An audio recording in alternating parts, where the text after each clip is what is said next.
So, it looks like Jim Ryan, Sony, end up bending the knee.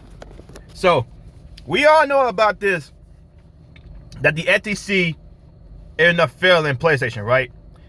And there was a whole bunch of mess going on, and where we all knew this was not going anywhere. You want to know why? Because the FTC's case is, if Microsoft ended up buying, Activision Blizzard, then that would mean PlayStation would be left behind. They ain't say anything about Nintendo. They barely say anything about the PC gaming, the PC ports. It was all Nintendo. And the head of the FTC that was bringing this to the court system, she was just sprouting out nonsense. Yes, it was a woman that was bringing this. The head of the FTC, I forgot her name, but when she brought this case to the court system in California, the EU was like, "Yo, we found a solution here. How come y'all can't?" And it was like, we don't want a solution. We're just gonna say the same things that freaking Jim Ryan and the Sony ponies have been saying this whole time ever since this acquisition got announced, right? It was nothing. There was no merit there.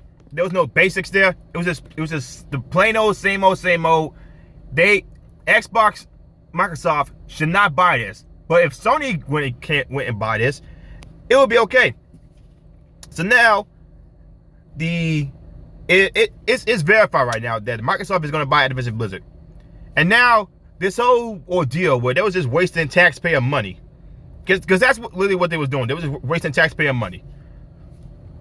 All this could have been done in just the span of a week, but they would rather ride this off for an entire year and just waste taxpayer money. So, news just came out, excuse me, that Jim Ryan, even though he said he didn't want to sign a new deal with Microsoft if they did purchase Activision Blizzard, Jim Ryan, Sony, PlayStation, they end up bending the knee to Microsoft. Let me guys read you this article from The Verge. Sony agrees to a Call of Duty deal with Microsoft. The bitter battle over Call of Duty on PlayStation is over as Sony signs a Microsoft deal. So, I know a lot of Sony ponies will try to say like this is one of the worst things that Sony could ever do. Hey, Jim Ryan, he bent the knee. All this talk saying like, oh, we don't need Call of Duty. So, turns out y'all do need it. Let me go ahead and read this. Sony has agreed to a deal for Call of Duty with Microsoft to keep the franchise on PlayStation after the proposed Activision Blizzard acquisition. Microsoft Gaming CEO Phil Spencer says Sony and Microsoft have agreed to a binding agreement to Call of Duty on PlayStation. It's not immediately clear if this is a 10-year deal like Microsoft has signed with Nintendo and other cloud providers. So Call of Duty is coming to Nintendo. This is great for consumers. This is great for gamers, and this is especially great for Microsoft because now Microsoft is going to be gaining more money, which means they will have more money to produce some good games, hopefully. Some good, great games. Like I said, hopefully.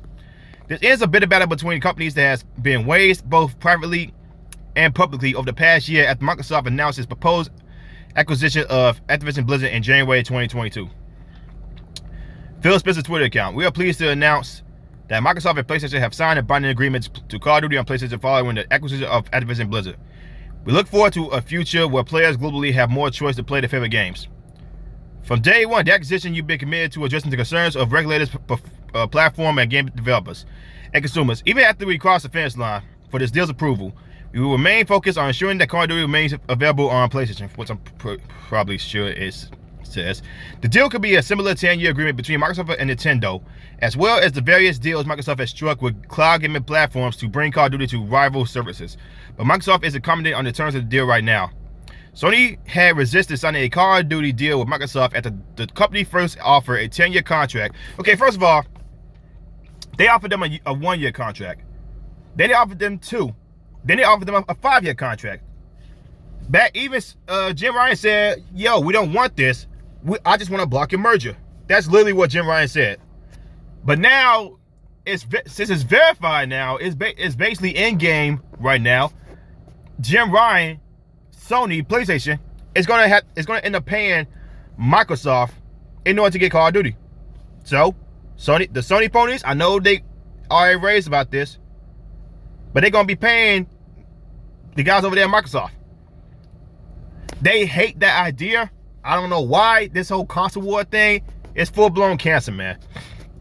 Instead, in filings to regulators, Sony has repeatedly maintained that it fears Microsoft can make Call of Duty exclusive to Xbox, or even sabotage the PlayStation versions of the game. Okay, first of all, whoever thought that was actually going to be a thing, they're stupid. Call of Duty makes way too much money on all platforms. You really think that Phil Spencer was just going to say, hey, let's just make this game exclusive to Xbox and lose a tremendous amount of money, when it makes so much money on PC, it makes so much money on Xbox, it makes so much money on Sony, and now with this whole deal with Nintendo, it's going to make even more money. But we heard a bombshell email from PlayStation chief Ryan read out in court during the FTC versus Microsoft hearing, revealing that he wasn't actually worried about Call of Duty exclusivity, and was pretty sure we will continue to see Call of Duty on PlayStation for many years to come.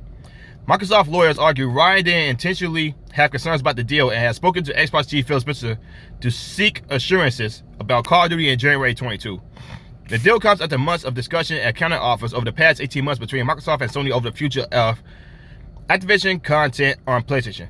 During the FTC versus Microsoft hearing, it was revealed that an August 26th email from Xbox chief Spencer to PlayStation chief Ryan included a list of Activision games that would remain on PlayStation, and Ryan wasn't happy.